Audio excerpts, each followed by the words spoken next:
Investigación Educativa, les damos la más cordial bienvenida a este tercer día de actividades del 16º Congreso Nacional de Investigación Educativa y el 6º Encuentro Nacional de Estudiantes de Posgrado en Educación. En esta ocasión vamos a dar inicio con la conferencia magistral dictada por el doctor Claudio Suaznavar, titulada La renovación teórica del pensamiento socioeducativo latinoamericano de las décadas de 70 y 80, el exilio en México, el proyecto Desarrollo y Educación para América Latina, UNESCO, CEPAL, PNUD, y la nueva agenda de la política educativa regional. Previo a ello, me permito leer un resumen curricular del doctor Claudio Suaznavar, quien nos acompaña desde la Universidad Nacional de Plata en Argentina. Él es doctor en Ciencias Sociales y magíster en Ciencias Sociales con orientación en Educación, ambos por Flaxo en Argentina. Es profesor en Ciencias de la Educación por la Universidad Nacional de La Plata y cuenta con un postdoctorado en el Instituto de Educación de la Universidad de Lisboa. Actualmente se desempeña como profesor titular ordinario de Historia y Política del Sistema Educativo en la Universidad Nacional de La Plata. Es también profesor titular ordinario de Política Educativa en la Universidad Nacional de las Artes y asimismo es investigador principal del programa Educación, Conocimiento y Política de la Flaxo. En los últimos años ha realizado diversas investigaciones en las áreas de política educativa, políticas universitarias e historia reciente del campo intelectual de la educación. Dentro de estas áreas de investigación, las principales líneas de trabajo se orientan al estudio de las relaciones entre producción intelectual e intervención política, las relaciones entre el campo académico, producción del conocimiento y diseño de políticas educativas, asimismo como las dinámicas de cambio institucional en las universidades. Él es investigador categoría 1 del Instituto de Investigaciones en Humanidades y Ciencias Sociales del Consejo Nacional de Investigaciones Científicas y Técnicas de la Universidad Nacional de La Plata. Cuenta con más de 100 publicaciones entre libros, capítulos de libros y artículos en revistas nacionales y extranjeras. Entre algunos libros publicados pueden mencionarse algunos como Intelectuales, Exilios y Educación, Producción intelectual e innovaciones teóricas en educación durante la última dictadura militar del 2013, Universidad e Intelectuales, Educación y Política en Argentina entre 1955 a 1976, que se publicó en el 2004, y en coautoría el libro Balance y Desafíos hacia las CRES del 2018. Asimismo, Análisis de Política Educativa, Teorías, Enfoques y Tendencias Recientes en la Argentina del 2018 y finalmente Investigación y Política Educativa en la Argentina post-2000, también del 2018. Pues sin más por mi parte, le doy la bienvenida al doctor Claudio y le cedo la palabra. Muchísimas gracias, Stephanie. La verdad que es un honor, un placer de volver nuevamente al Congreso del COMIE, que en otras oportunidades hemos compartido con colegas de México, y quiero hacer un agradecimiento en primer lugar especial al área de Historia e Historiografía por la invitación, por confiar en que pueda aportar algo a esta discusión, y particularmente a mi colega, amiga, querida Rosa Marta Romo Beltrán, que bueno, está acompañando a su padre y por suerte está saliendo de esa situación, y que con ella y con otros colegas desde hace tiempo venimos reflexionando, investigando y pensando en la línea que hoy quiero compartir con ustedes, y que en cierta manera continúa un trabajo ya iniciado hace unos cuantos años, que en cierta manera intenta poder dialogar a partir de una investigación en concreto, como la que vamos a compartir, un conjunto de temas o problemas que a mi modo de ver pueden ser interesantes para discutir con colegas cuyos objetos de estudio se corren en cierta manera de estas problemáticas que ahora les voy a comentar. Como verán, el título es muy largo y bastante explícito, en el sentido de cuál es la idea de la presentación. Uno podría decir, esta presentación se puede situar alrededor de la pregunta por las transformaciones en el conocimiento educacional, en el pensamiento socioeducativo en la región, y particularmente focaliza en un periodo que a mi modo de ver es quizás uno de los más ricos en términos de producción intelectual en la región, como son las décadas del 60 y del 80, del 70 y del 80, perdón. En este sentido, digamos, la presentación tiene un foco de análisis, pero quizás es más bien la excusa, ese foco de análisis, porque en cierta manera, a partir de esa exposición, lo que quiero discutir o abrir o continuar un diálogo con otros colegas alrededor de tres grupos de temas que creo que atraviesan la discusión historiográfica contemporánea. O sea, si bien voy a hacer foco en una experiencia, en un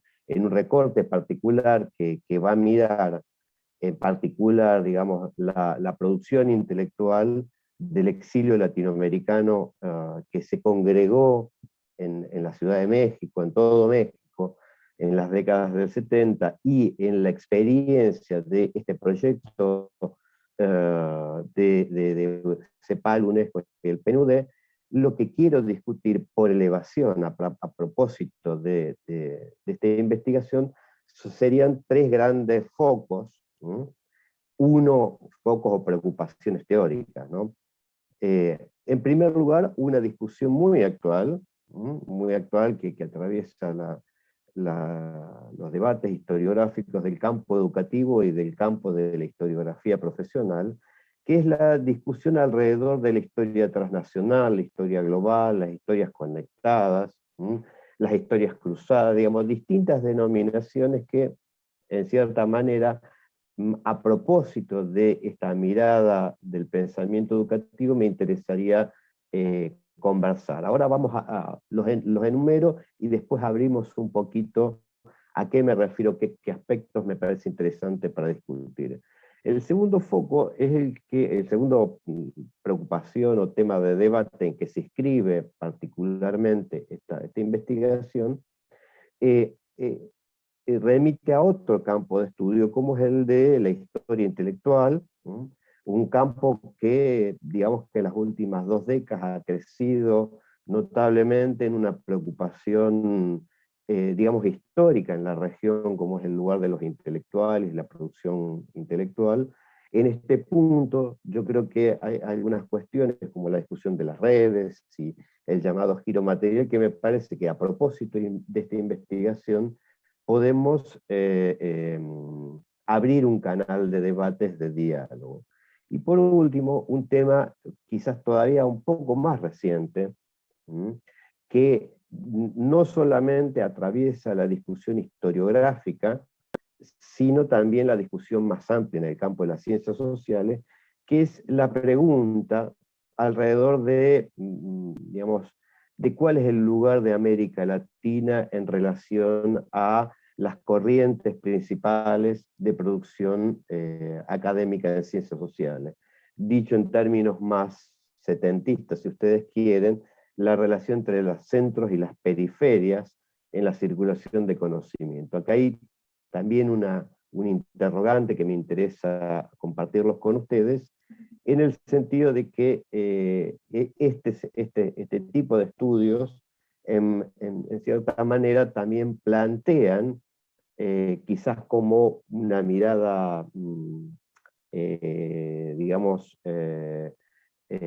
a contraluz de nuestra realidad en la región, digamos, como en las décadas del 60 y del 70, los grados de autonomía y de productividad en términos de producción intelectual. ¿Se va escuchando bien? Sí, doctor, muy bien. Ah, bueno, cualquier cosa me señalan. Entonces, abriendo un poquitito, esto es a modo de introducción, vamos a tratar de, digamos, de marcar ese punto. Decíamos que el primer punto de discusión antes de avanzar en la presentación del trabajo es el que tiene que ver con esta discusión que en buena medida en la región la han introducido, bueno, la colega Eugenia Roldán Vera y Marcelo Caruso, por un lado, ¿no? En Brasil los trabajos de Diana Vidal, en cierta manera estudiando procesos y experiencias como la difusión del lascaterianismo o la internacionalización de la escuela nueva, retoman esta discusión alrededor de la pregunta si un conjunto de fenómenos históricos se explican solamente por el carácter nacional. O dicho de otra manera, cómo en cierta medida un conjunto de procesos, de situaciones, de modelos, de experiencia, no pueden ser solamente explicados en el particularismo de lo que Martin Long denomina, digamos, una suerte de nacionalismo metodológico, sino que es necesario mirarlo en el marco de procesos más amplios, de difusión, de apropiación, de préstamos, de recreación. En este sentido, digamos, la investigación que quiero compartir con ustedes, en cierta manera, plantea o parte, mejor dicho, de cierto vacío en la región, de cierta área de vacancia, en aquellas que podemos llamar historias del campo educativo, historias de la emergencia de la institucionalización o de la investigación educativa, o simplemente historias de la pedagogía, aquellas que remiten, vamos a llamar en términos generales, al campo educativo. Si uno mira tomando 4 países, México, Brasil, Colombia, Chile y por supuesto Argentina, digo, sobre estas cuestiones se han desarrollado trabajos sumamente interesantes, sumamente ricos en enfoques y en objetos, pero en cierta manera no hay todavía una visión más bien de conjunto de estos procesos, y que en cierta manera, si uno mira el desarrollo de la historiografía europea, los trabajos de Fuchs o de Rita Hofstetter, que piensan los procesos de conformación de los campos educativos en una escala global, regional. Entonces, en cierta medida, lo que quiero presentar intenta hacer un primer punto para poder discutir en este tema específico la discusión puntual sobre lo transnacional, lo global, o lo que vamos a llamar también una estrategia de regionalización. En cuanto al segundo aspecto que conecta esta investigación, decíamos que la historia intelectual, tomada en un sentido amplio, en los últimos años ha avanzado no solamente en una visión más amplia del lugar de los intelectuales y lo que vamos a llamar en general de la producción cultural, del lugar de las élites intelectuales, las élites estatales en distintas áreas o problemáticas de la realidad latinoamericana, sino sobre todo en miradas que precisamente intentan profundizar las corrientes, la difusión de ideas, los ámbitos de generación de producciones intelectuales. Me refiero no solamente al campo educativo, me refiero en la antropología, en la sociología, en la historia, en cómo en cierta manera estos trabajos vienen a dar cuenta precisamente de cómo se van conformando los distintos espacios intelectuales en cada uno de los países. En ese sentido, ¿qué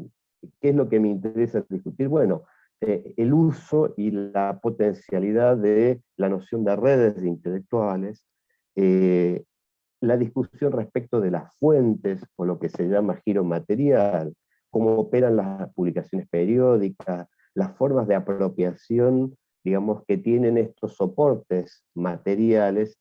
a los procesos de difusión, y cómo en cierta manera esos mismos soportes nos permiten visualizar esos ámbitos de sociabilidad en nuestro caso, de, digamos, pedagogos, especialistas, investigadores en educación. Y por último, también muy discutido, acá digamos más de corte, digamos, de distintas escuelas, digamos, de análisis, de cómo analizar los discursos que aparecen en estas distintas publicaciones periódicas, y sobre todo la pregunta recurrente de la historia intelectual en esta relación entre texto y contexto, en el tema de diacronía y sincronía, cómo poder ubicar, sobre todo en estas historias que intentan trasvasar las historias nacionales. Digamos que en ese sentido, digamos, la historia intelectual es uno de los focos que me parece interesante, más allá, insisto, de nuestro objeto de estudio. Parece que estos debates atraviesan el campo historiográfico. Y el último, que es el que, digamos, me interesa particularmente comentarle, es esta cuestión del centro y periferia en la producción intelectual. En este sentido, digamos, distintos trabajos, desde los de Fernanda Weigel y otros, vienen estudiando precisamente cómo en los últimos tiempos, vienen estudiando con preocupación cómo las tendencias del campo académico se vuelven cada vez más hegemónicas. No digo ninguna novedad de cómo los procesos de indexación de las revistas, los procesos de, digamos, categorización de la producción intelectual, tiende a fortalecer digamos, los polos o los centros de producción intelectual en desmedro de las especificidades de las producciones de otras regiones. En ese sentido uno puede decir de que las divisiones globales de norte y sur, o de centro y periferia, se repiten en el campo académico. En este sentido, ¿por qué me interesa a partir de esta investigación? Porque la experiencia de este proyecto de desarrollo de educación no solamente muestra, digamos, el colorario de todas las discusiones que ahora sí vamos a presentar, en cómo se fue materializando y aportando a una agenda de política, que es la que va a marcar los años 90, por supuesto. Digamos, esa agenda va a ser reformulada, va a ser cuestionada, va a tener distintas expresiones en los países, pero si lo miramos desde el punto de vista de la idea de una propuesta de la región en términos de agenda de política, mostraría esto que señala Fernanda Weigel, de cómo los centros periféricos, digamos, de producción de conocimiento, impulsaron estrategias de regionalización. ¿Qué quiere decir regionalización? Bueno, la capacidad de generar propuestas propuestas creativas, propuestas de reapropiarse de un conjunto de aportes, y que se van a poder realizar, se van a poder materializar a partir precisamente de estas redes de intelectuales, de estos ámbitos en el cual circuló la producción intelectual. Entonces, resumiendo y antes de avanzar en la presentación, digamos que si bien el foco de la presentación está puesto en esta experiencia, en los procesos de renovación, de innovaciones conceptuales del pensamiento socioeducativo en estas décadas del 70 y 80, lo que me interesa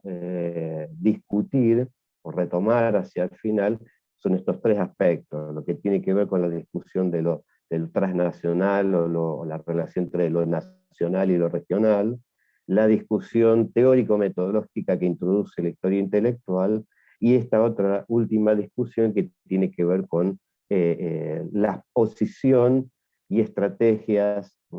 de los campos académicos nacional, regional, respecto del mainstream de la producción académica. Muy bien, entrando de lleno, si tuviéramos digamos, esta pequeña presentación es solamente una parte de las redes, ¿no? No es la idea, digamos, enumerarlo, pero si ustedes le dan una rápida mirada, nuestros tres ámbitos que vamos a trabajar de donde se fue generando esta renovación del pensamiento socioeducativo,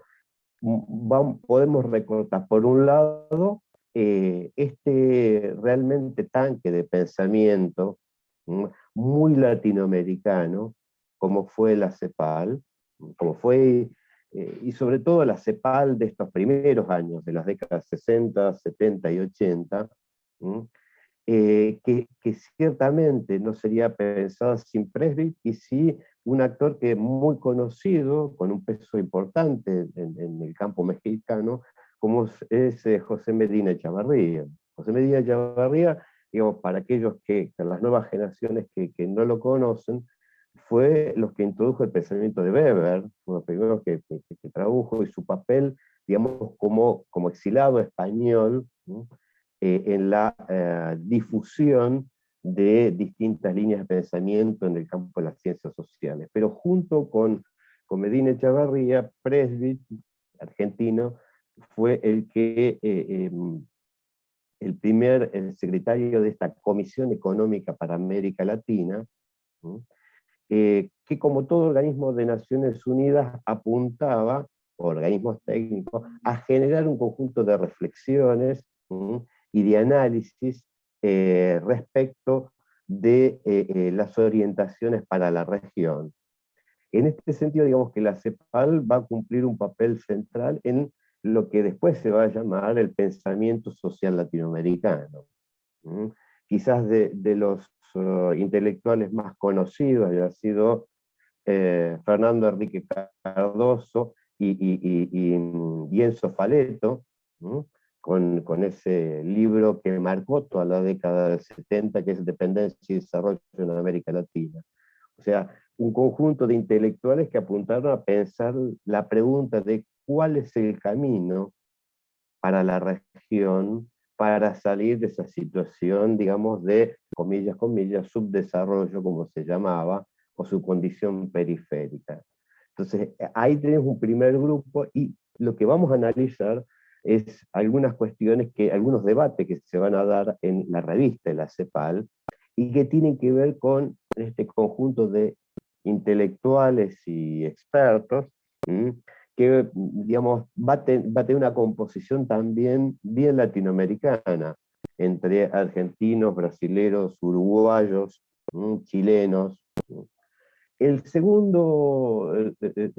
ámbito que vamos a analizar y ver sus aportes es precisamente el proyecto Desarrollo y Educación para América Latina. Ese proyecto es un proyecto que va a ser financiado y coordinado por tres organismos, por CEPAL, por UNESCO y el PNUD, ¿no? Y va también no solamente a nuclear un conjunto de expertos e intelectuales de la educación de distintos países de América Latina, sino sobre todo va a avanzar en lo que vamos a llamar los grandes estudios con una perspectiva regional de materia educativa. Si uno mira a la distancia, quizás después de este proyecto no hubieron en la región proyectos con esta escala de análisis, que supusieron distintos, como vamos a ver seguidamente, un conjunto de innovaciones en el pensamiento socioeducativo. Ahí la persona, el rasgo central, el intelectual de referencia va a ser Germán Rama, que hace poquito nos abandonó, pero realmente uno de los grandes intelectuales de la educación de América Latina, secundado por Juan Carlos Tedesco, que también hace un poquito nos abandonó. Pero quizás a ustedes les interesará más, o un poquito más, la tercera columna, que es la que, a mi modo de ver, me parece que es una historia por ahí para ustedes más conocida, pero no tanto para el resto de América Latina, sino es la importancia que tuvo México, no solamente como ámbito de recepción de distintos exilios de la región, sino también con la importancia que tuvo en un conjunto de instituciones, el Centro de Estudios Educativos, el DIE, la Comisión de Nuevos Métodos de Enseñanza, que luego se transformó en el CICE y después en el CESO, y ahora hace un tiempo en el ISUBE. Bueno, una serie de colegas reconocidos, grandes maestros, no solamente de las nuevas camadas de México, sino maestros para toda la región, ¿no? En el sentido de sus aportes al pensamiento educativo. Entonces, en estas tres redes podemos decir que se fue gestando, ahora vamos a intentar mostrarlo con un poquitito más de detalle, esta renovación del pensamiento socioeducativo. Entonces, vamos a empezar en primer lugar por el grupo de la CEPAL. Bueno, ¿por qué preguntarnos por el grupo de la CEPAL? Porque quizás estas discusiones de la historia transnacional, la historia global, o las historias conectadas, fue una pregunta que estuvo desde el inicio, si ustedes quieren, de la creación de la CEPAL, que tiene que ver más bien con cuál es el lugar, cuál es el camino de la región respecto de el crecimiento y la distribución, el mejoramiento de las situaciones nacionales.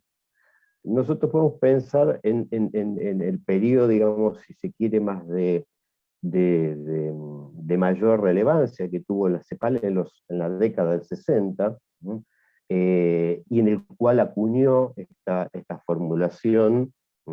que va a estar en los trabajos de Presby, esta idea del desarrollismo, o la idea, digamos, como señaló en un trabajo clásico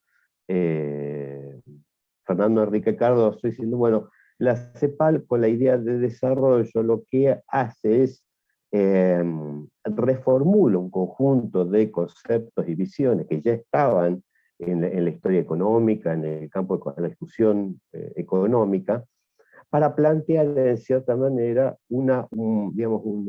una forma de mirar la realidad de la región a partir de la diferencia de sus términos de intercambio. Básicamente, el lugar de proveedores, de generadores de materias primas, ponía una situación de desventaja a la región respecto de las metrópolis que para los años 60, digamos, intercambiaban estos productos manufacturados.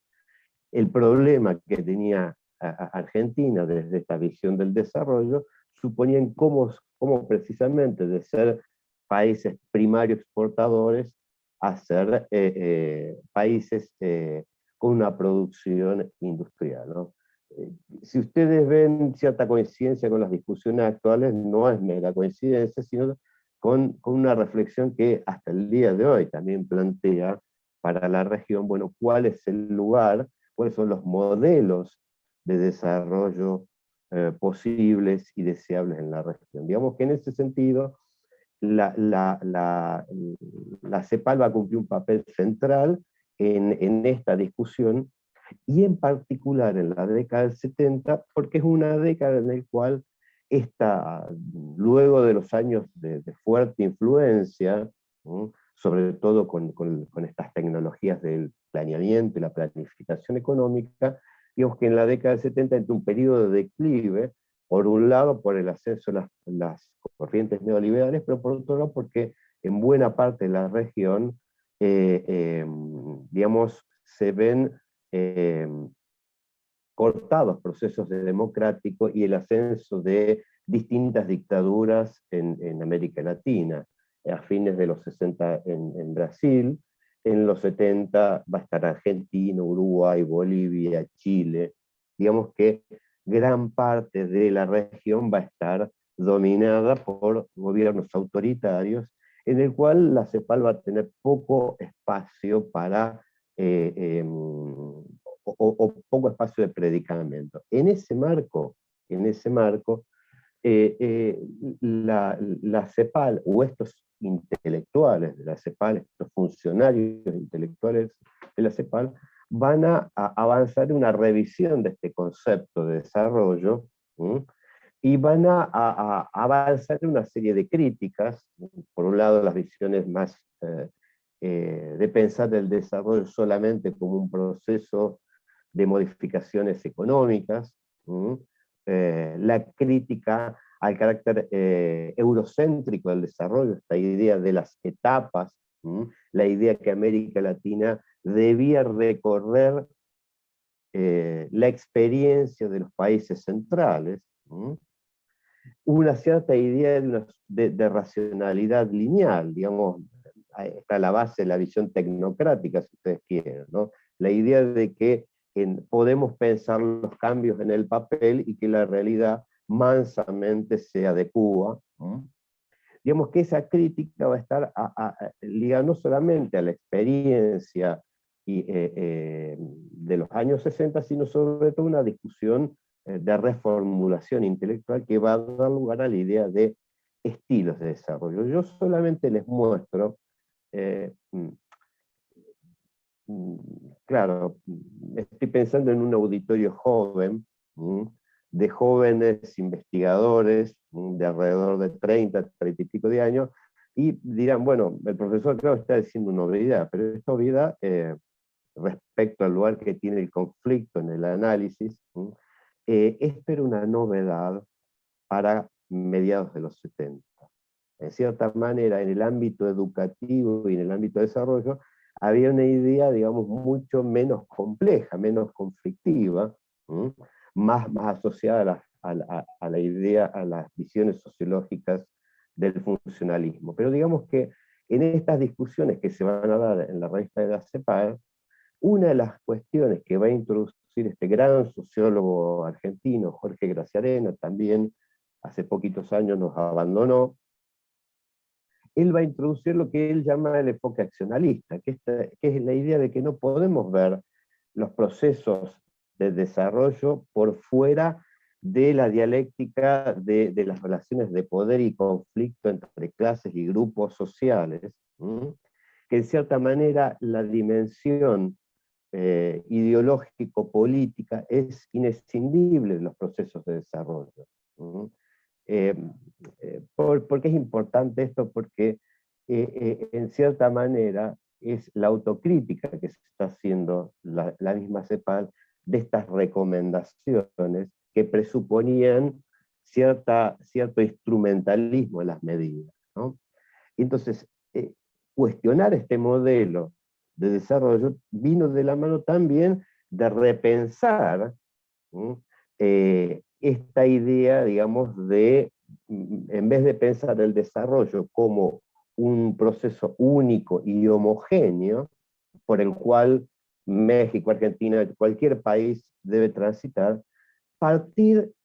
de que, al contrario, los países, precisamente por esta trama sociopolítica que tienen, en realidad están atravesados por estas tensiones, estos conflictos, y es lo que marca en este nuevo concepto de desarrollo a estilos de desarrollo. La idea de estilo apunta, y acá hay digamos, un texto también fundante, ¿no? Los trabajos de Germán Rama, de que hay una suerte de modelización de estilos de desarrollo, marcando países de modernización temprana, digamos, Argentina, Uruguay, en parte México, países de modernización más tardía en los países de Centroamérica o la zona andina, países de modernización o de desarrollo más autoritario, caso de Chile, de Brasil, perdón. Digamos, la idea de estilo es tratar de pensar las especificidades nacionales. En este sentido, vamos a decir de que el aporte, uno de los aportes que va a hacer a esta discusión Germán Rama, que va a compartir tanto la CEPAL como la dirección de este proyecto, va a ser la idea de que no solamente la idea de estilos de desarrollo educativo como una suerte de aplicación de esta conceptualización, sino también la idea de que los proyectos, los distintos estilos de desarrollo, no están desligados de lo que va a llamar una imagen societal, o sea, hoy diríamos un modelo de desarrollo, cómo es que los países se piensan a sí mismos. Tampoco esto no es nuevo, ¿no? Si uno mira la historia intelectual de la región, Sarmiento, Anísio Teixeira, distintos intelectuales han tratado o han sido uno del leitmotiv de cómo pensar la región y los países. Pero no nos vayamos tanto y avancemos un poco con esta presentación. Digamos de que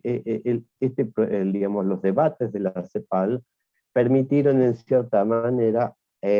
generar una suerte de nuevos conceptos y nuevas discusiones que van a habilitar en cierta manera la centralidad que la CEPAL va a dar en la década siguiente a la educación. En este sentido, el proyecto Desarrollo y Educación para América Latina va a ser una muestra, en cierta manera, de esta apuesta que va a hacer la CEPAL, y que va a ser un proyecto que, si bien desde el punto de vista temporal va a abarcar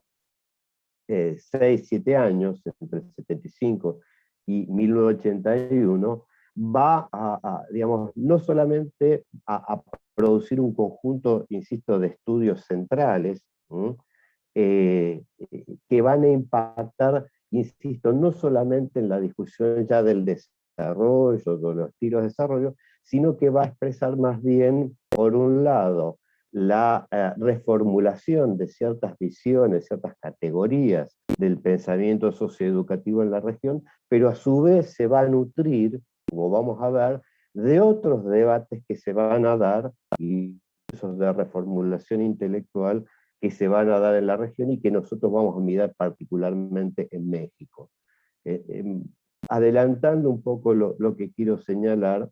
me refiero a que cómo en estos distintos ámbitos, estas distintas innovaciones conceptuales van a ir enriqueciendo y fertilizando, diríamos, esto que vamos a pensar en términos de una renovación del pensamiento socioeducativo. Entonces, ¿en qué podemos mirar en este proyecto? Que por demás, digamos, ustedes, cuando me tocó investigar, todo esto no estaba digitalizado. Hoy ustedes pueden entrar a internet, buscar proyectos CEPAL, pueden bajar los distintos informes y estudios, ¿no? Pero mirando esos trabajos podemos pensar en 3 líneas o 3 grandes líneas que se pueden observar en la evolución de estos informes, estas investigaciones.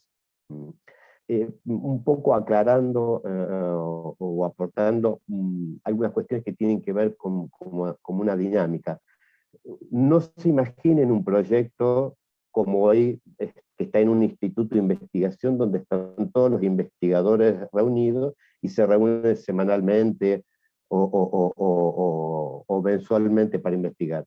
Imagínense un proyecto de investigación en pleno contexto de dictaduras militares, donde no existía ni el email, ni Zoom, ni nada, en el cual buena parte de estos informes se tipeaban a máquina y se llevaban o por correo a nivel personal.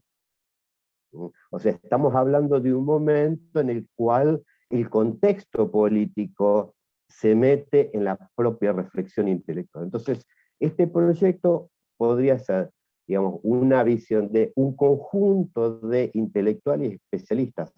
algunos residentes en sus países, en condiciones más o menos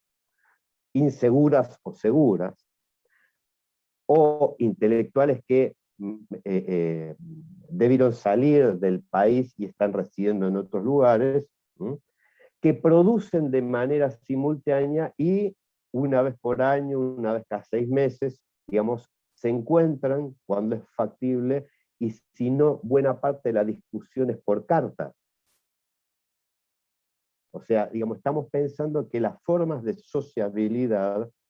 de este proyecto estaban bastante limitadas a estas condiciones. De hecho, buena parte de este proyecto va a servir, como tenía financiamiento de PNUD, como una forma de aquellos intelectuales que habían sido en algunos lugares expulsados de las universidades o expulsados de sus centros de investigación, como una forma de contención a partir de estos trabajos. Entonces, digamos que mirado en estas condiciones, acrecienta un poco más esta distinta evolución. Entonces, si tuviéramos que pensar en grandes, digamos, desarrollos, cómo se fue dando esta reflexión intelectual, podríamos decir que, digamos, lo que los distintos informes marcan el pasaje, por un lado, de vamos a llamarlo un modelo abstracto de educación y desarrollo, o sea, la idea lineal, digamos, ahora la vamos a explicar un poquitito más, a la idea de que, bueno, en América Latina ese modelo abstracto no funciona, empieza a plantear anomalías, a plantear desajuste, que es el que habilita a pensar en estos distintos estilos de desarrollo. Digamos, avancemos un poquitito más en esta idea. Hacia los años 60, muy ligada al impacto de las teorías del capital humano, planteaba básicamente una relación lineal entre desarrollo y educación, de que los países que tienen más, digamos, mejores indicadores económicos son aquellos que tienen mayor educación. Digamos que esa suerte de relación lineal se manifiesta en las tasas de matrícula. Pero, ¿qué es lo que se empieza a observar estos estudios, como por ejemplo los de Carlos Filgueira, sobre la expansión educativa en la región? Que la región tiene una serie de paradojas, que por un lado, a los años 60 no terminaba de incorporar a toda la población en la educación primaria, pero por otro lado, las tasas de educación superior aumentaban mucho más rápido, sin haber completado la inclusión en el nivel primario o secundario. Por otro lado, planteaba, según la teoría de capital humano, de que a mayor educación, mayores retornos económicos. Que si pensamos en términos de años de escolaridad, esta idea de que a mayores años de educación le corresponden mayores retornos económicos. Bueno, ¿qué es lo que empezaba a ver estos estudios? Sobre todo el de mercados de trabajo y educación, los de industrialización y educación, que va a haber estudios en Centroamérica, en Brasil y en Argentina. Bueno, que esta relación entre años de escolarización no se da de manera lineal,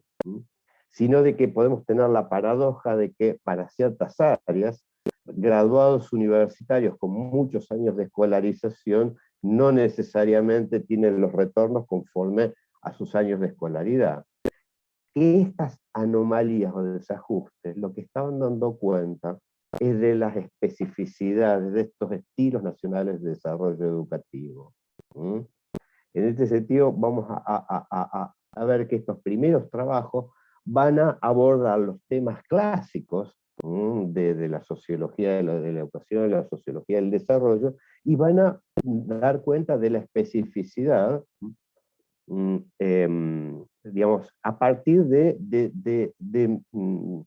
tomar nota de estas anomalías y que era necesario repensar esos esquemas de análisis. A veces me cuesta mirar como un hecho histórico estas discusiones, porque estas discusiones están en el centro de la discusión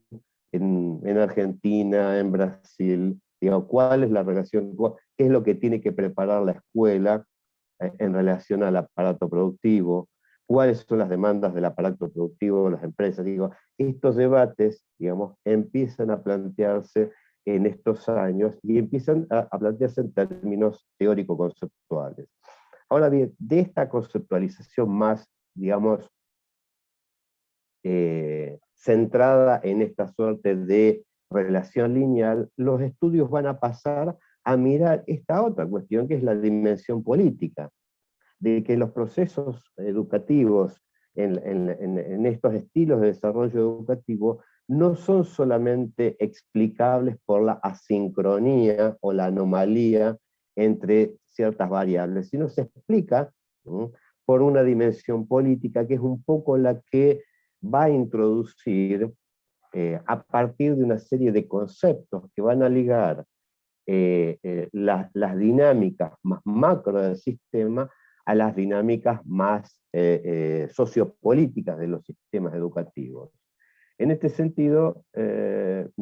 solamente traigo a modo de muestra un conjunto de categorías que se van a plantear precisamente para explicar esta asincronía y para explicar también la dimensión política. Uno es la idea, digamos, de fuga hacia adelante. Precisamente cuando estos estudios del proyecto Desarrollo y Educación analizan la expansión educativa en la década del 80, ¿qué es lo que muestra? Bueno, que a nivel de la región se dio un salto, una expansión en los niveles de escolarización, pero que a la par que se ampliaba la escolarización, esto generaba este otro fenómeno que es la devaluación de las credenciales. Que a medida que se generaliza un nivel educativo, el valor de discriminación que tienen los títulos pierde relevancia, pierde capacidad de diferenciación. Dicho de manera sencilla, en la medida que se universaliza, se masifica un nivel educativo, el valor de esas credenciales en el mercado tiende a disminuir. Pero ¿qué es lo que introducen, y un poco la cita está, de que ese proceso de masificación está también asociado a una estrategia también, que es la pérdida de calidad. El valor de esas credenciales no solamente pierde por la masificación, sino también pierde en términos de lo que vamos a denominar los conocimientos sustantivos. Dicho de manera más sencilla, y de profunda actualidad, que es que los sistemas educativos no basta con expandir, con incluir a toda la población, sino que, digamos, introduce esta discusión respecto ya no del acceso a la educación, sino del acceso al conocimiento, a la democratización del conocimiento. De hecho, lo que uno mira en la región es un proceso de progresiva expansión que no necesariamente, digamos, estoy hablando de hoy, pero digamos, esta reflexión ya estaba planteado a fines de los años 70. Ahora, digamos que esta discusión, yo solamente estoy mostrando, en el caso del proyecto Desarrollo y Educación, algunas líneas, podemos profundizar otras si tenemos tiempo más adelante, pero no quiero perder la hilación general de mostramos esta suerte de focos de análisis y cómo se va pasando en el proyecto de la reflexión, digamos, de estos modelos, digamos, rígidos de desarrollo y vinculaciones lineales entre desarrollo y educación, a esta idea, digamos, más de estilos de desarrollo en educación, las dinámicas sociopolíticas que inciden en el análisis del desarrollo y en ese proceso de generación de estos conceptos. como en las películas, mientras eso pasaba en el proyecto de AL, en México,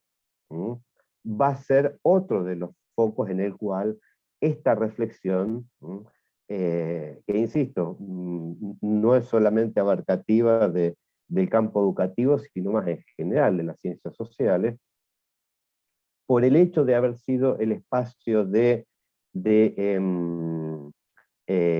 residencia de gran parte del exilio político. En ese sentido, México tiene una tradición histórica de recibir exilados políticos y de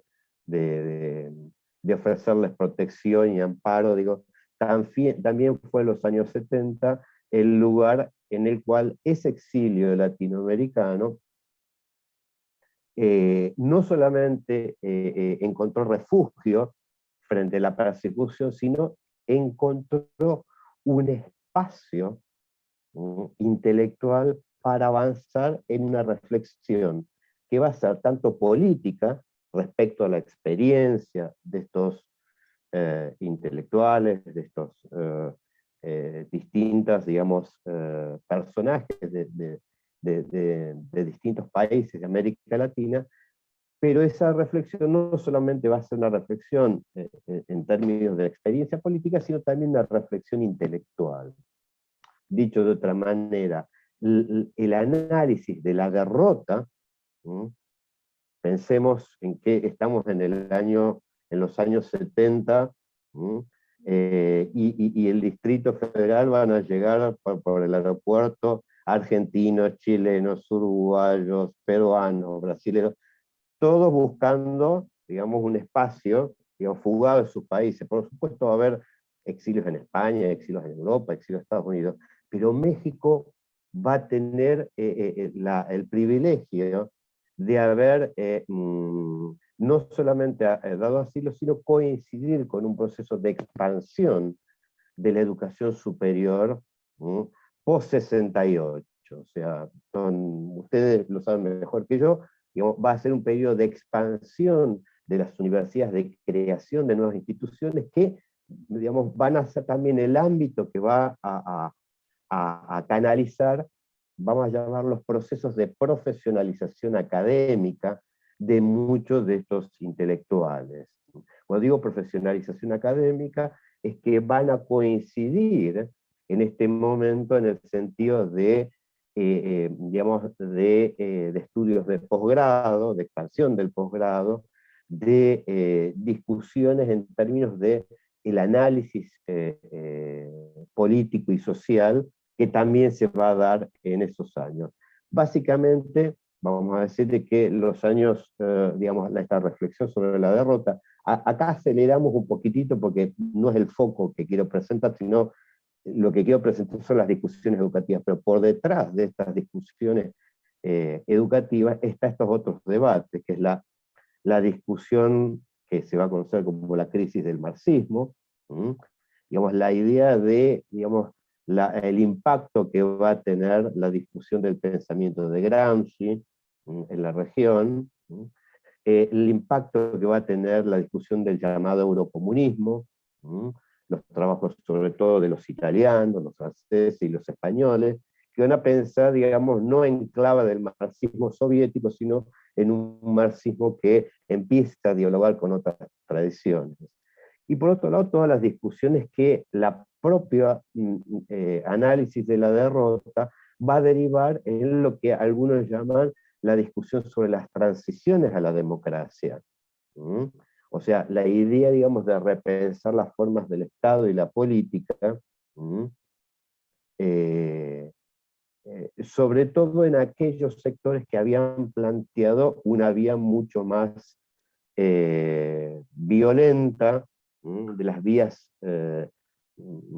armadas en algunas regiones, a repensar el lugar de la democracia, ¿no? Esto es importante tenerlo como trasfondo, porque si no, es difícil que se entienda también cómo esas discusiones van a repercutir, van a influir en cierta manera en la reflexión que también realizarán los intelectuales del campo de la educación. Y acá me interesa también, solamente a modo de ejemplificación, cuatro líneas en las que a mi modo de ver está claramente marcado este proceso de renovación del pensamiento educativo y de innovación conceptual, y que van a tener como foco central México. El primero es la cuestión de cómo, digamos, se pasa, digamos, de la discusión de la tecnología educativa, estamos hablando de los años 60, 70, al lugar de la didáctica y el campo del currículum. Haciendo trabajo de campo, de fuentes, encontré este texto que me interesa leerlo porque a mí me impresionó mucho, de un joven, Ángel Díaz Barriga, en el año 84, escribía, como en la introducción de este libro clásico, Ensayo sobre la problemática curricular, decía lo siguiente, dice: basta de la pedagogía estadounidense, que nuestros intelectuales se comprometan a estudiar nuestros problemas educativos desde categorías que permitan explicarlos en su significado real. No necesitan seguir leyendo las últimas novedades de Educational Technology para traducirlas y sintetizarlas en español. Esto no es investigación porque no produce conocimiento y en cambio constituye una peligrosa penetración cultural. Esta suerte de manifiesto también expresaba una suerte de clima cultural, no solamente en México, sino en toda la región, respecto de la necesidad de avanzar en un análisis más situado de las realidades educativas. Los trabajos que ustedes están apenas señalados marcan en cierta manera toda esta suerte de distintas reformulaciones, desde los trabajos que van a hacer Raquel Glassman y María Di Barrola, en el marco de la Comisión de Nuevos Métodos de Enseñanza, hasta los trabajos posteriores de Alfredo Furlan y el querido Eduardo Remedi, van a marcar, en cierta manera, por un lado, una continuación de reflexiones en el campo de la enseñanza, en el campo de la didáctica, el currículum, iniciados en Argentina, pero van a profundizar este análisis, esta revisión, a propósito del el clima cultural, el clima de reforma que se va a vivir hacia fines de los años 70 en México, y que va a ser potenciado. De cierta manera uno no entiende, y esto es una de las enseñanzas que me parece que esta investigación muestra, cómo en cierta manera esa convergencia de exilios, de discusiones, de condiciones, digamos, de cambio, va a ser el germen de la difusión en la región de estas nuevas perspectivas, que tienen que ver con, por supuesto, relecturas de los trabajos europeos y norteamericanos, pero sobre todo con esta clave que Ángel señalaba muy tempranamente. Digamos, no basta con repetir y traducir, tenemos que pensar en función de nuestros problemas. En esa línea, bueno, también, digamos, ¿qué decir de los aportes? Ya me parece que llego tarde a los merecidos homenajes a Elsie Rowell en toda América Latina por sus aportes, no solamente a la etnografía escolar, sino a la discusión teórico-conceptual en la región, digamos digamos, no solamente en los tempranos años 80, en repensar ese diálogo con las teorías reproductivistas, sino también en introducir esas lecturas de Gramsci, de Agnes Heller, digamos, del marxismo cultural, de Thompson, digamos, cómo en esos trabajos, junto con Justa Espeleta, van a plantear una nueva visión respecto de cómo mirar la escuela y los sistemas educativos. O sea, digamos, esta idea de pensar los procesos de apropiación, de resistencia y de lucha en el plano cultural. En este sentido, digamos que esos trabajos siguen teniendo una potencia que nos llega a nuestros días, que de cierta manera nos previene frente a visiones lineales respecto de las posibilidades del cambio y de la transformación de los sistemas educativos, que los procesos son ciertamente mucho más complejos, pero que sí, y esto es lo interesante, que las relaciones de conflicto, las relaciones de poder, siempre están mediadas por esta dimensión cultural, ¿sí? Que nunca es pasiva, que siempre son procesos de reapropiación. ¿Sí?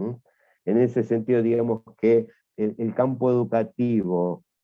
así como en la CEPAL, la idea era mirar menos linealmente la relación entre educación y desarrollo, los trabajos, digamos, así como en el currículum o la etnografía escolar, mirar la complejidad, digamos, romper con esta linealidad entre, digamos, las relaciones de dominación en la escuela. Digamos que, en cierta manera, esta renovación va a ir de la mano también, digamos, esto no lo vamos a desarrollar, pero si los podemos profundizar en un espacio de preguntas, de intercambio, en cierta manera, cómo en el campo de la sociología de la educación se va a dar también un proceso de reformulación, ¿sí? Que tiene que ver con el ajuste de cuentas, con la matriz althuseriana, y digamos, no solamente la recuperación con Gramsci, sino con la introducción de del primer Bourdieu, ¿sí? De Emilio Tenti haciendo las primeras traducciones, o de los estudios de historia de la educación y estudios del campo, con los trabajos también iniciales de Adriana Puigros, el imperialismo de educación, la educación popular de América Latina, que va a ser su tesis de maestría de la Facultad de Filosofía y Letras de la UNAM, y su tesis doctoral en el DIE. Y los primeros trabajos también de estudios del campo educativo, como los de Emilio Tenti en El arte del buen maestro. Digamos que hacia mitad de la década de los 80,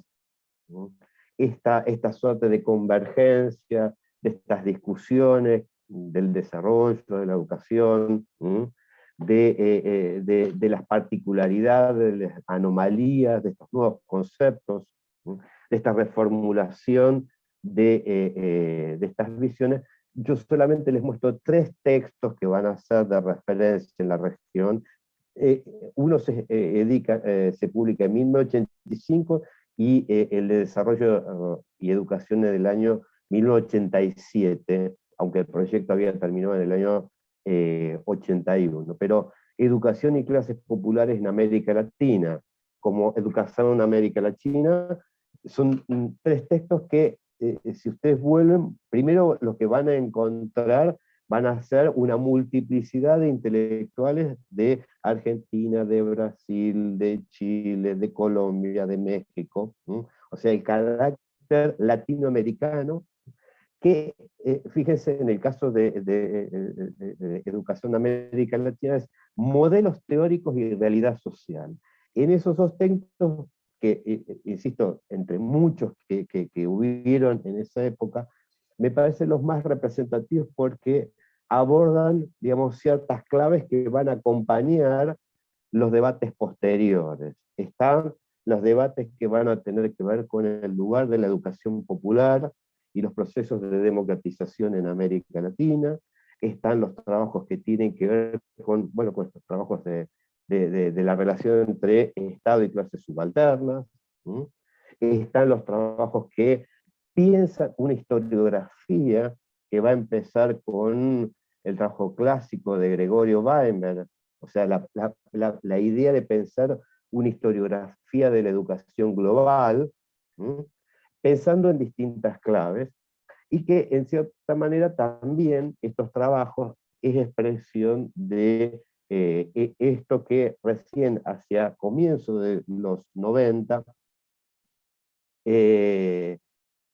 en un momento de retiro de las dictaduras y de procesos de, digamos, de democratización, se van a difundir, ¿no?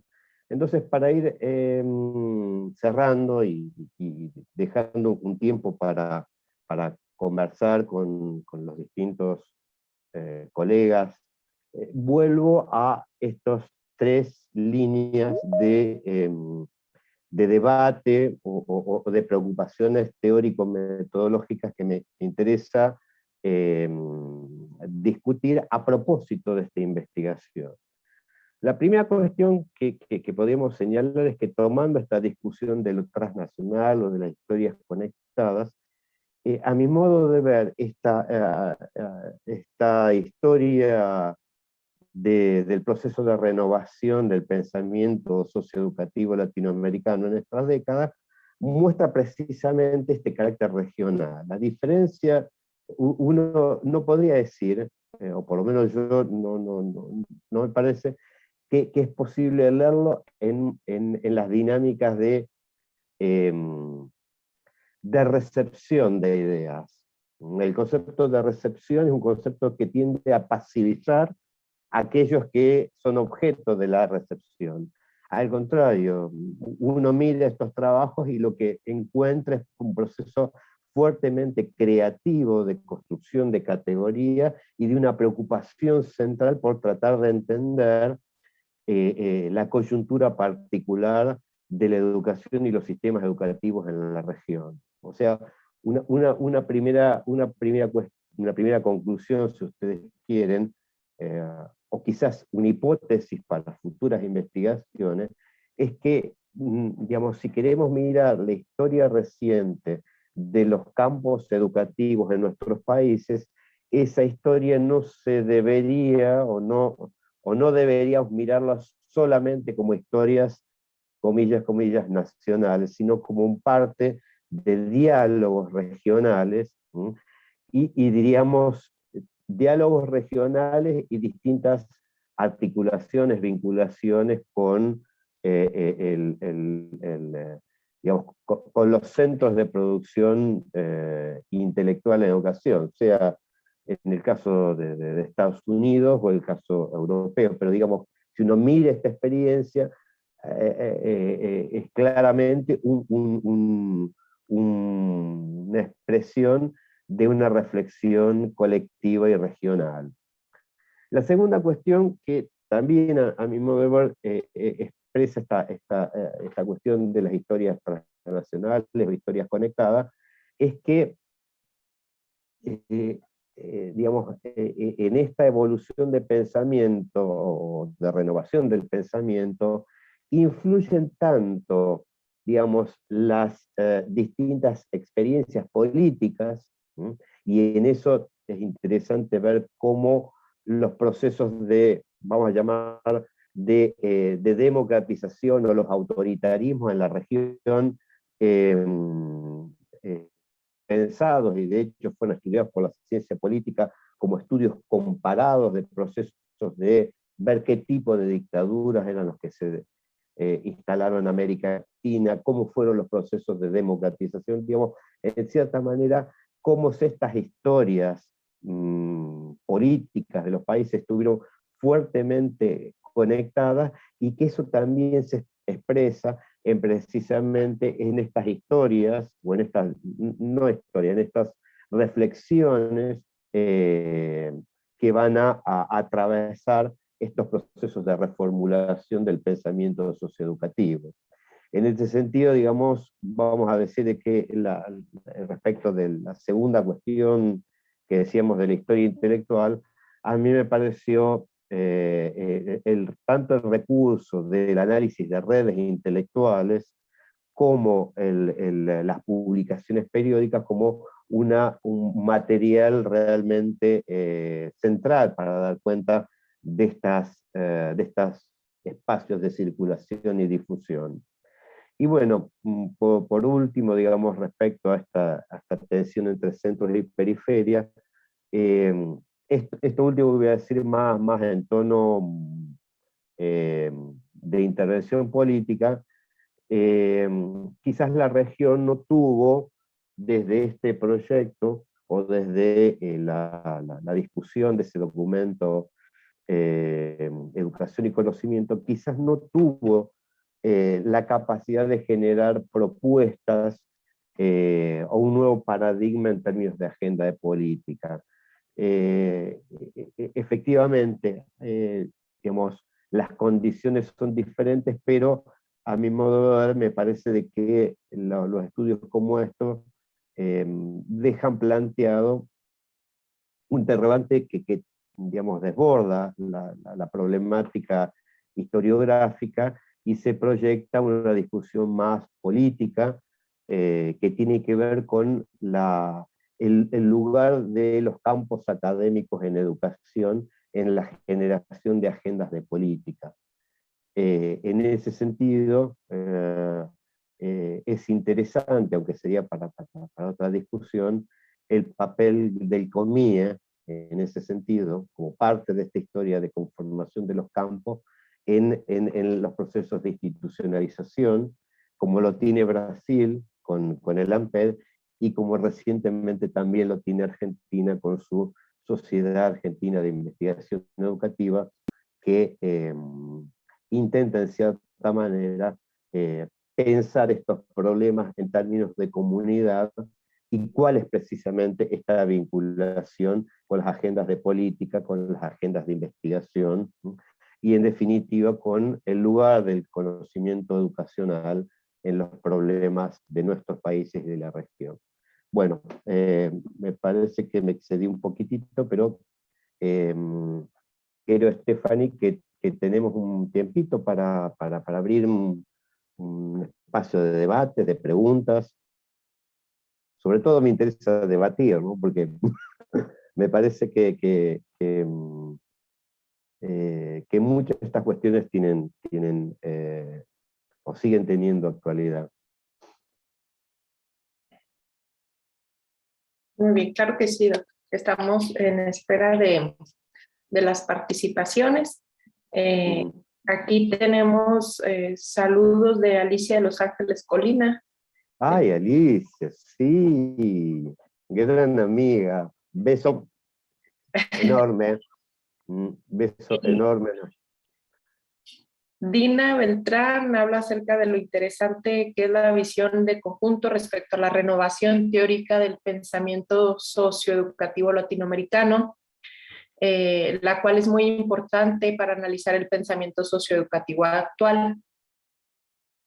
Y aquí está haciendo ella misma una pregunta: ¿qué tanto se ha expresado esto en los profesores frente al aula? Excelente pregunta. En cierta manera yo creo que ahí todavía hay estudios, no todavía, yo creo que todavía estamos en una etapa de estudios más bien nacionales. Es una respuesta tentativa, digamos. Buena parte de los estudios de libros de texto, sobre todo los que estudian, por ejemplo, que hay estudios en Brasil, en Argentina, en Uruguay, sobre los libros de texto en las dictaduras, ver cómo operó o no operó el control ideológico de las dictaduras, es una vía de acceso a algunas respuestas a esta interrogante. En cierta manera, la pregunta es provocadora porque tomando solamente los trabajos de Argentina, digamos, no me arriesgaría a otros países, pero diría lo siguiente: en cierta manera las escuelas han demostrado mucho mayor autonomía respecto de esas dinámicas macro, sea en momentos de cierre político, de dictadura, como en momentos de apertura democrática. Diríamos de que toda la discusión de la gramática escolar y de la cultura escolar, sea en el campo de la historia de la educación como en el campo de la política educativa, parecería mostrar que en cierta manera ese ADN en las escuelas es mucho más difícil de incidir, sea para desestructurar o sea para renovar también. Y en ese sentido es muy interesante los estudios que que focalizan, por ejemplo, en las publicaciones que leen los maestros. ¿Qué es lo que leen los maestros? Digamos, y en cierta manera, qué tipo de apropiaciones también mostrarían, o parecería, siempre lo estoy diciendo en potencial, en hipotético, parecería mostrar de que hay una tensión entre tradición y renovación. Una tensión en el sentido que parecería de que frente a las realidades escolares cada vez más complejas, y cierto vaciamiento de orientaciones de política de los estados, hay una suerte de, digamos, reapropiación de dispositivos, digamos, comillas, más tradicionales. Cuando digo comillas me estoy refiriendo a que quizás las formas de la cultura escolar, digamos, tienen esta suerte de modalidades más tradicionales, o pueden llegar a tener formas más tradicionales frente a este vacío. Y también, en cierta manera, la dificultad, y esto ya tiene más que ver con el campo académico, la dificultad de interpelar del campo académico en su producción intelectual a otros públicos que no sean solamente investigadores o estudiantes universitarios, sino precisamente los maestros. Entonces, casi diría como habría dos dinámicas. Por un lado, digamos, aquella que opera en las escuelas, en realidades cada vez más complejas, de mayor incertidumbre, y por otro lado los problemas que tiene la profesionalización académica, que es más importante que nuestros papers estén en Scopus, que circulen por la escuela número tal de Buenos Aires, de un barrio de La Plata. Pero también ahí hay una dinámica más complicada. Tiendo a pensar que en los años 60 y 70, estos textos que estamos comentando tuvieron más llegada en las normales, en los institutos de formación docente, fueron parte de esa renovación, y que hoy, diríamos, la brecha es más amplia que aquella que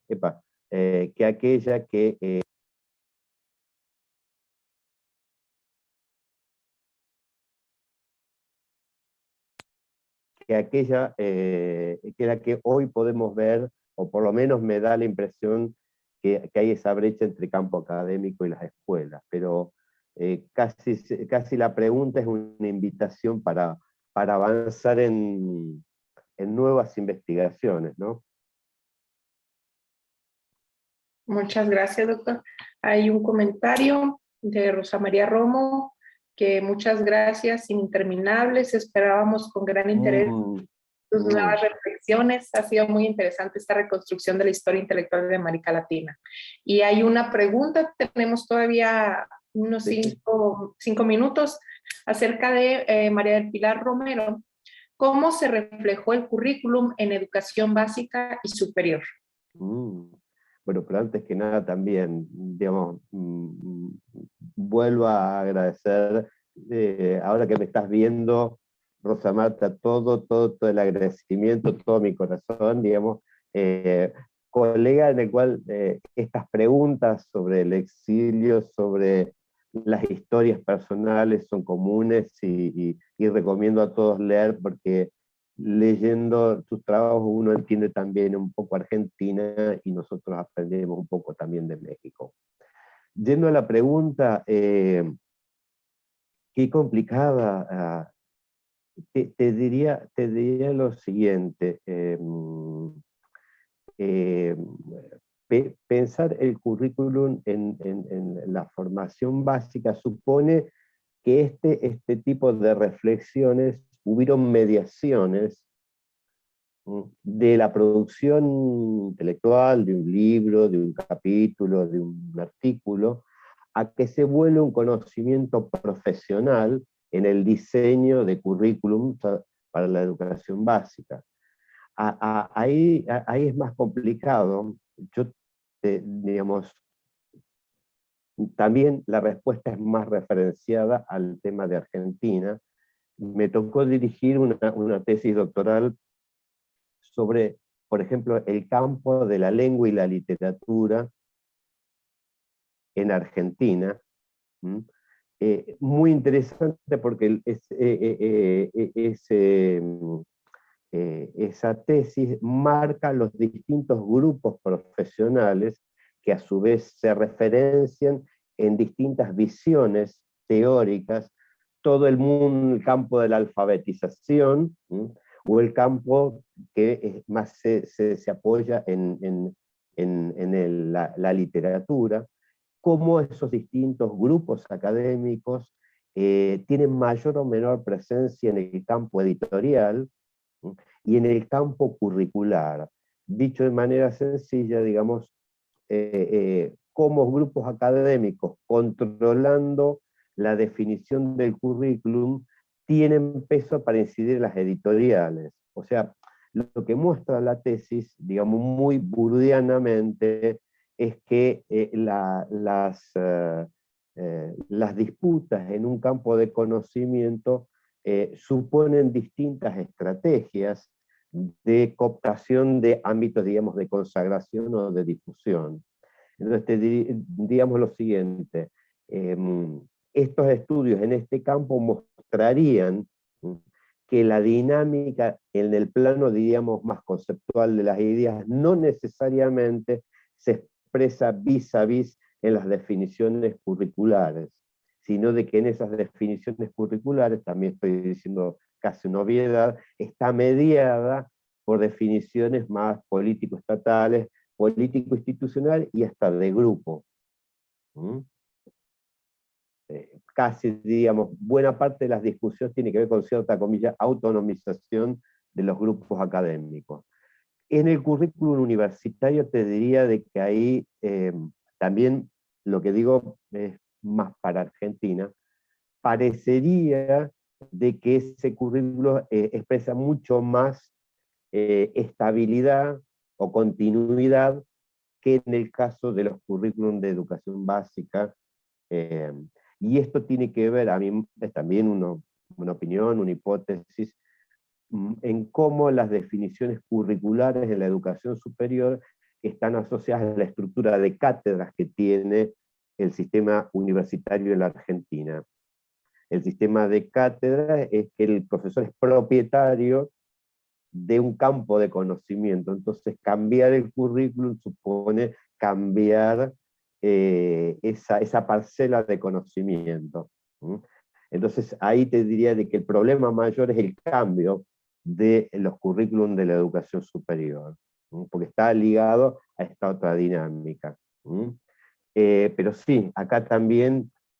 la pregunta parece inducir esta otra tensión que señalábamos antes entre la mayor profesionalización, el mayor stock de conocimiento, no necesariamente nos hace una mayor capacidad de incidir. Si miramos en los 60, diríamos que era más fácil la trayectoria de un profesor que trabaja en la normal, que trabaja en la universidad, que hace investigación, que publica libros, digamos, alguien que circula y muy distinto a los grados de profesionalización que hoy tiene el campo universitario, en que en general el profesor está en una universidad, en un centro de investigación, está preocupado más por hacer su estadía en el exterior y publicar en Scopus que en, digamos, pero bueno, ahí también abre otra problemática respecto a, bueno, cuáles son las vías de los puentes entre la producción intelectual y el impacto en el sistema, el impacto en las prácticas. Creo que esa es una discusión que nos debemos, no es que no se da, pero quizás no está en el primer plano, que también pondría en tela de juicio, bueno, el valor y características de nuestra producción. Preguntarnos por quién es nuestro lector, por quiénes, digamos, a quiénes se dirige nuestra actividad intelectual, ¿no? Muy bien, muchas gracias, doctor. Me parece que ya agotamos el tiempo. Leo otro comentario. Sí, sí, sí, sí. Ya pregunta se quedaría en el chat en donde se encuentra alojada la conferencia. Y Sí. Nina Beltrán de Sinaloa menciona que cree que sería pertinente impulsar proyectos enfocados a explorar el pensamiento educativo de los profesores de a pie, los que día a día se enfrentan a problemas diversos que hoy se acrecentan y complejizan después de esta pandemia. Creo que bien podríamos decir que en esta medida que conozcamos qué y cómo piensan esos profesores de nuestras escuelas, podremos incidir en su transformación que hoy es tan necesaria. Totalmente de acuerdo con Dina. Sí, sí, sí. Yo creo que la pandemia nos dejó a todos sin palabras, y en algún punto, digamos, esa ruptura de esas jerarquías creo que es un buen inicio para esto que dice ella, de conocer más a nuestros maestros, a nuestros profesores, para poder interpelarlos de otra manera. Muy bien, pues estamos cerrando justo a tiempo. Agradecemos infinitamente la valiosa participación del doctor Claudio Solas Návar, a los asistentes a esta conferencia que estuvieron atentos y participativos, y asimismo a los organizadores de este congreso del COMIE. Pues sin más por el momento, muchísimas gracias a todos y nos despedimos. Un saludo hasta Argentina. Un beso grande para todos.